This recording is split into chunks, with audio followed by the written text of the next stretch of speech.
ಸಂಗೊಳ್ಳಿ ರಾಯಣ್ಣ ಇದ್ರಲ್ಲ, ಅವರು ಬ್ರಿಟಿಷ್ ಸರ್ಕಾರದ ನಡುವೆ ಏನು ಕಮ್ಯುನಿಕೇಷನ್ ಏನು ಪೋಸ್ಟ್ ಟಪಾಲ್ ಹೊಕ್ಕಿದ್ವಲ್ಲ, ಆ ಟಪಾಲ್ ಕಚೇರಿಗೆ ಅಟ್ಯಾಕ್ ಮಾಡಿ ಅಲ್ಲಿರುವಂಥ ಪೋಸ್ಟ್ ಆಫೀಸನ್ನು ಸುಟ್ಟು ಅಲ್ಲಿರುವಂಥ ಎಲ್ಲ ಟಪಾಲ್ಗಳನ್ನು ಸುಡ್ತಾರೆ. ಅದು ಪೋಸ್ಟ್ ಆಫೀಸಿಗೆ ಬೆಂಕಿ ಹಚ್ಚಾರ. ಸಂಗೊಳ್ಳಿ ರಾಯಣ್ಣ ಅವ್ರ ಇನ್ನು ಗೆರಿಲ್ಲಾ ವಾರ್ಫೇರ್ನಾಗ ಫೇಮಸ್ ಇದ್ರಂತ ಹೇಳಿದ್ನಲ್ಲ, ಇಲ್ಲಿ ನೋಡ್ರಿ. ಅವ್ರ ಸಂಗೊಳ್ಳಿ ರಾಯಣ್ಣನ ಹುಡ್ಕಾಕ ಒಂದು ಏನು ಸರ್ಚ್ ಟೀಮ್ ಬಂದಿತ್ತಲ್ಲ ಬ್ರಿಟಿಷರ್ದ, ಅವ್ರ ಮೇಲೆ ಇಲ್ಲೇ ಅಡ್ಕೊಂಡು ಒಂದು ಗೆರಿಲ್ಲಾ ವಾರ್ಫೇರ್ ಇಂತ್ರ ಅಟ್ಯಾಕ್ ಮಾಡಿದ್ರಂತ ಕಾಡೊಳಗೆ. ಇದು ನೋಡಿ, ಹೆದರು ಓಡೋ ಹೊಂಟಾರ ಬ್ರಿಟಿಷರೆಲ್ಲ, ಇದು ಫೈರಿಂಗ್ ಮಾಡತ್ತಾರ ನೋಡ್ರಿ. ಏನೈತಲ್ಲ, ಹಳಿಯಾಳದ ಜನಕ್ಕೆ ಏನು ಸಂಗೊಳ್ಳಿ ರಾಯಣ್ಣನ ಹಿಡ್ಕೊಟ್ರ ಅಥವಾ ಅವ್ನು ಸಾಯಿಸಿದ್ರ ₹500 ಅಂಥೇಳಿ ಬ್ರಿಟಿಷ್ ಸರ್ಕಾರ ಅನೌನ್ಸ್ ಮಾಡಿರ್ತೈತಿ. ಅನೌನ್ಸ್ ಮಾಡಿದಾಗ ಅಲ್ಲಿದ್ದವ್ರು ಸ್ವಲ್ಪ ಜನ ಸಂಗೊಳ್ಳಿ ರಾಯಣ್ಣನ ಹಿಡ್ಕೊಡಕ್ಕೆ ತಯಾರಾಗಿರ್ತಾರ. ಬಂದು ಅವ್ರ ಮೇಲೆ ಸಂಗೊಳ್ಳಿ ರಾಯಣ್ಣ ಅವ್ರನ್ನ ಸಾಯಿಸ್ತಾರೆ. ನೋಡ್ರಿ, ನಮ್ಮ ಜನನ ನಮ್ಗೆ ಮೋಸ ಮಾಡ್ತಾರ ಅನ್ನೋಕೆ ಇದೊಂದು ದೊಡ್ಡ ಉದಾಹರಣೆ. ಇದು ಮಾರ್ಕೆಟ್ ಹಳಿಯಾಳದ್ದು. ಇಲ್ಲಿ ನೋಡ್ರಿ, ಎಲ್ಲ ಮಾರಾತಾರ, ಕಾಯಿಪಲ್ಯ ಎಲ್ಲ, ಉಳ್ಳಾಗಡ್ಡಿ ಮಾರಾತಾರ, ಸೌತೆಕಾಯಿ, ಬೆಂಡಿಕಾಯಿ ಅದಾವ. ಸೇಮ್ ಏನೈತಲ್ಲ ಮಾರ್ಕೆಟ್ ಅಟ ಜುನೂನಾಗೆ ಅದ ಥರನ ರೀಕ್ರಿಯೇಟ್ ಮಾಡ್ಯಾರ.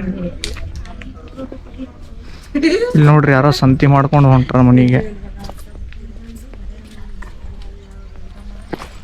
ಭಾಳ ದೊಡ್ಡದೈತಿದೆ, ಸುಮಾರು 4. ನೀವು ಫುಲ್ ನೋಡ್ಬೇಕು ಎಲ್ಲ, ಅದನ್ನು ಡೀಟೇಲ್ ಆಗಿ ಅರ್ಥ ಮಾಡ್ಕೋಬೇಕಂತಂದ್ರೆ 4 ತಾಸು ಟೈಮ್ ಬೇಕು. ಲಿಂಗನಗೌಡ ಮತ್ತು ವೆಂಕನಗೌಡ ಅನ್ನೋರು ಏನು ಸಿನಿಮಾನಾಗ ತೋರಿಸ್ಯಾರಲ್ಲ, ಸೇಮ್ ಅದೇ ರೀತಿನ ಸೀನ್ ಕ್ರಿಯೇಟ್ ಮಾಡ್ಯಾರ ಇಲ್ಲಿ. ಅವ್ರು ಏನೈತಲ್ಲ ಬ್ರಿಟಿಷರು ಕೂಡ ಇನ್ವಾಲ್ವ್ ಆಗಿ ಸಂಗೊಳ್ಳಿ ರಾಯಣ್ಣನ ಹಿಡ್ಕೊಡಕ್ಕೆ ಒಪ್ಕೋತಾರೆ. ಇಲ್ಲಿ ನೋಡ್ರಿ, ಪ್ಲ್ಯಾನ್ ಮಾಡತ್ತಾರ ಅದ್ರ ಬಗ್ಗೆ.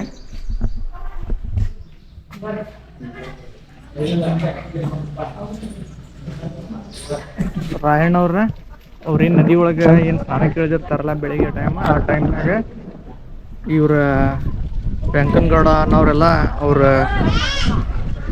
ಹಿಡಿಯೋಕ್ಕೆ ಸಹಾಯ ಮಾಡಿರ್ತಾರೆ. ಹೀಗಾಗಿ ಅವರು ಯಾರೋ ಒಬ್ಬರನ್ನ ಏಜೆಂಟನ್ನು ಹೈರ್ ಮಾಡಿ ಅವ್ನು ಕತ್ತಿ ತೊಗೊಂಡು ಓಡೋಗ್ತಾನೆ.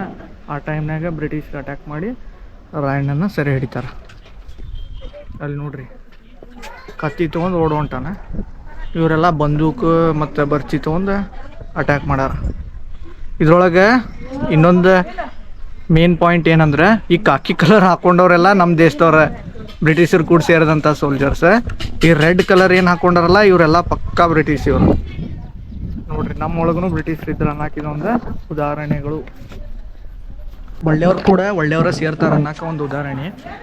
ಇವರೇನು ಸಂಗೊಳ್ಳಿ ರಾಯಣ್ಣನ ಸ್ವಲ್ಪ ಜನ ಅವರಿಂದ ಇನ್ಸ್ಪೈರ್ ಆಗಿ ಅವ್ರ ತಂಡವನ್ನು 300 ಜನ ಅವ್ರ ತಂಡವನ್ನು ಸೇರಿದ್ರಂತೆ ಹೋರಾಡಕ್ಕೆ ಬ್ರಿಟಿಷರ ವಿರುದ್ಧ.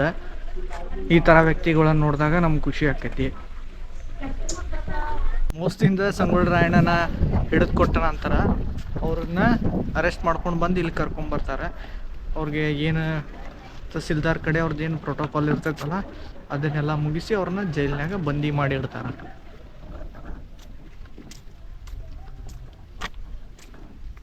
ಆ್ಯಕ್ಚುಲಿ ಇದರಿಂದ ನಮ್ಗೆ ತಿಳಿಯುವಂಥ ಒಂದು ಇತಿಹಾಸದಾಗ ಹೊರಗಿಂತ್ರ ಬಂದು ನಮಗೆ ಮೋಸ ಮಾಡ್ದವ್ರಿದ್ರೆ ನಮ್ಮೊಳಗಿದ್ದ ನಮ್ಗೆ ಮೋಸ ಮಾಡೋರು ಭಾಳ ಜನ ಇರ್ತಾರೆ. ಇಲ್ಲಿ ನೋಡ್ರಿ, ಇದು ಮೇನ್ ಆ್ಯಂಡ್ ಬೆಸ್ಟ್ ಒಂದು ಈ ರಾಕ್ ಗಾರ್ಡನಿಂದ ಸೀನ್ ನನಗೆ ಲೈಕ್ ಆಗಿದ್ದೆ.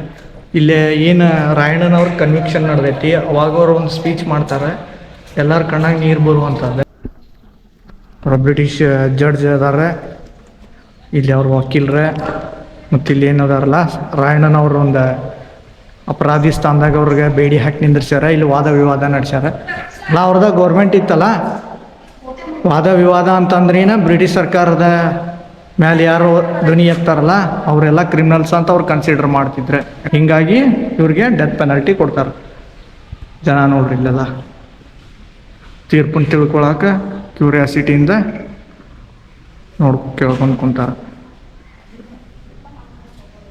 ಇಷ್ಟು ಜನನ ಗಲ್ಲು ಶಿಕ್ಷೆಗೆ ಗುರಿಪಡಿಸ್ತಾರೆ.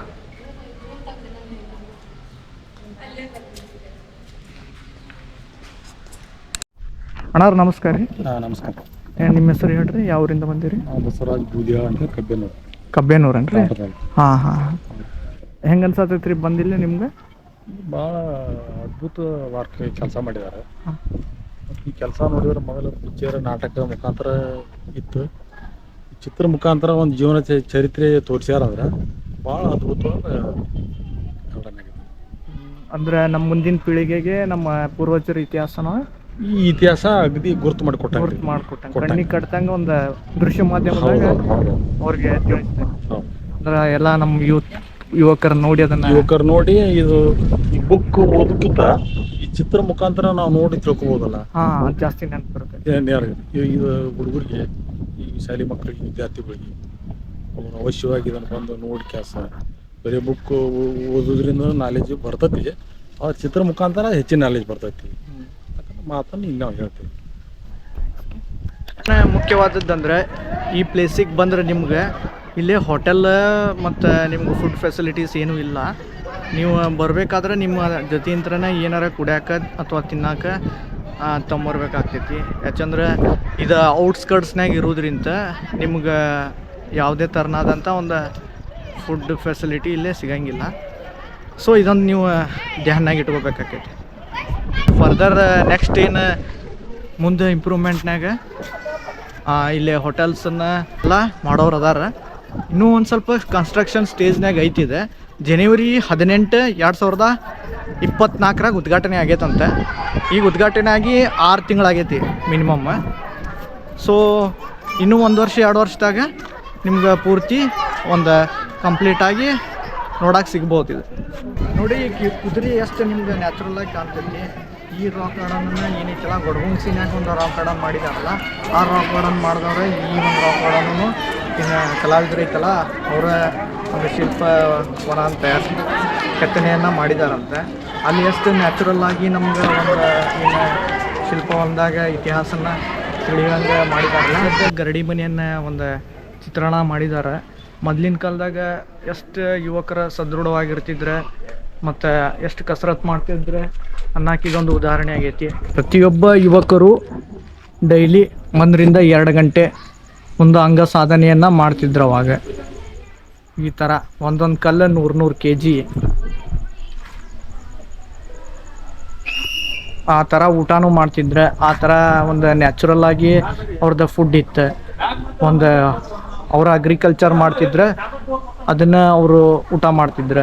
ಈಗೆಲ್ಲ ಪೆಸ್ಟಿಸೈಡ್ ಹಾಕಿ ಹೈಬ್ರಿಡ್ ಕಾಯಿಪಲ್ಯ, ಹೈಬ್ರಿಡ್ ಎಲ್ಲ ನಾವು ಏನು ವಿಷಪೂರಿತ ಆಹಾರವನ್ನು ನಾವು ಸೇವಿಸತ್ತೀವಿ. ಹೀಗಾಗಿ ಈಗಿಂದ ಒಂದು 50 ಕ್ರಾಸ್ ಆಗೋದ್ರಾಗ ಮನುಷ್ಯಾಗ ಸಿಕ್ಕಾಪಟ್ಟಿ ಪ್ರಾಬ್ಲಮ್ ಆಗಿರ್ತೈತಿ. ಅವಾಗೆಲ್ಲ 100 ಇಯರ್ಸ್ ಬದುಕ್ತಿದ್ರು ಜನ. ಯಾಕಂತಂದ್ರೆ ಅವ್ರ ಫುಡ್, ಅವ್ರ ಲೈಫ್ ಸ್ಟೈಲ್, ಅವ್ರ ಕಲ್ಚರ್ ಆ ಥರ ಇತ್ತು.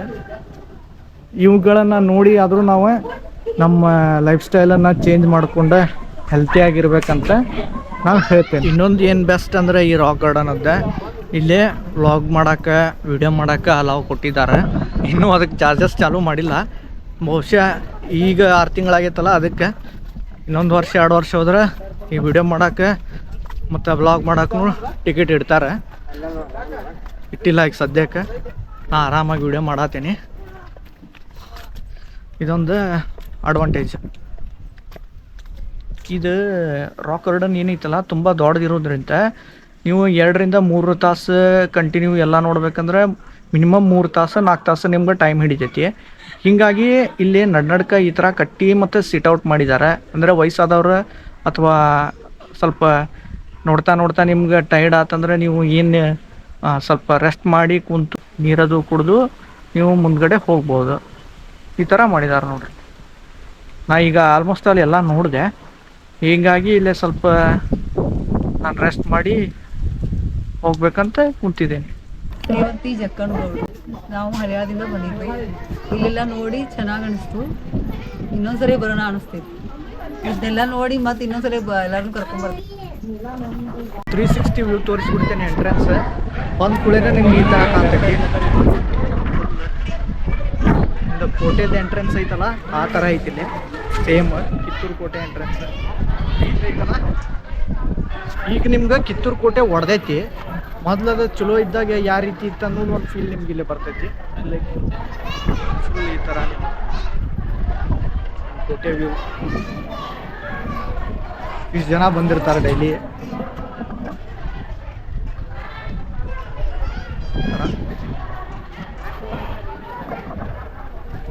ಈಗ ನಮ್ಮ ಮನೆಗೆ ಹೋಗ್ತೀನಿ, ಮುಗೀತಾ ಆಲ್ಮೋಸ್ಟ್ ಅಲ್ಲೆಲ್ಲ ನೋಡ್ಕೊಂಡು.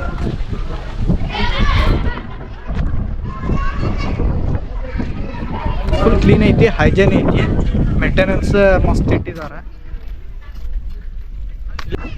ನೀವು ಫಸ್ಟ್ ಇದೇನು ಶಿಲ್ಪವನ ನೋಡಕ್ಕೆ ಬರ್ತಿರಲ್ಲ, ಬಂದ್ರಿ ಅಂತಂದ್ರೆ ಅಷ್ಟು ದೂರ ಒಂದು 100 ಮೀಟ್ರ್ನಾಗ ನಿಮ್ಮ ವೆಹಿಕಲ್ ಪಾರ್ಕ್ ಮಾಡಿ ಬರ್ಬೇಕಾಕೈತಿ. ಬಂದ ಕೂಡಲೇನ ನಿಮ್ಗೆ ಈ ಥರ ವ್ಯೂ ನೋಡಕ್ಕೆ ಸಿಗ್ತೈತಿ. ಇಲ್ಲಿ ಹಿಂದೆ ಐತಲ್ಲ, ಇದ ಒಂದು ಶಿಲ್ಪವನ. ಸ್ಟಾರ್ಟಿಂಗ್ಗೆ ಸ್ವಲ್ಪ ನಡೆದು ಬರ್ಬೇಕಾಕೈತಿ. ಇಲ್ಲಿಂತ್ರ ಮಸ್ತ್ ಆಗ್ತೈತಿ. ಫುಲ್ ಹೆವಿ ಲುಕ್ನಾಗ ಒಂದು ಒರಿಜಿನಲ್ ಫೋಟೋನ ಹಳೇದೈತಿ, ಅದಕ್ಕೆ ನೋಡ್ದಂಗೆ ಅನಿಸ್ತೈತಿ. ನನ್ನ ಹೆಸರು ಸಂದೀಪ್. ನಾವು ನಮ್ಮ ಮನೆಯವ್ರು ಎಲ್ಲರೂ ಬಂದವ್ರಿ. ಇಲ್ಲಿ ನೋಡಕ್ಕೆ ಎಲ್ಲ ಪ್ಲೇಸ್ ಎಲ್ಲ ಚಂದ ಐತಿ. ಇಲ್ಲಿ ರಾಯಂದ ಏನೇನು ಘಟನೆ ನಡೆದೈತಲ್ಲ ಅದನ್ನೆಲ್ಲ ಮಾಡ್ತಾರ್ರಿ. ನಾವು ನಮ್ಮ ಮನೆಯವ್ರು ಎಲ್ಲರೂ ಬಂದವ್ರಿ. ಖುಷಿ ಅನ್ಸತೈತಿ. ನಂಗೆ ಖುಷಿ ಅನಿಸ್ತೈತೆ ರೀ. ನೋಡಕ್ಕೆಲ್ಲ ಪ್ಲೇಸ್ ಎಲ್ಲ ಚಲೋ ಐತಿ. ಎಷ್ಟನೇತ ನೀವು? ನಾ 10th ರೀ. 10th. ಚಲೋತೆಗೆ ಓದ್ಬೇಕಾ? ಹಾಂ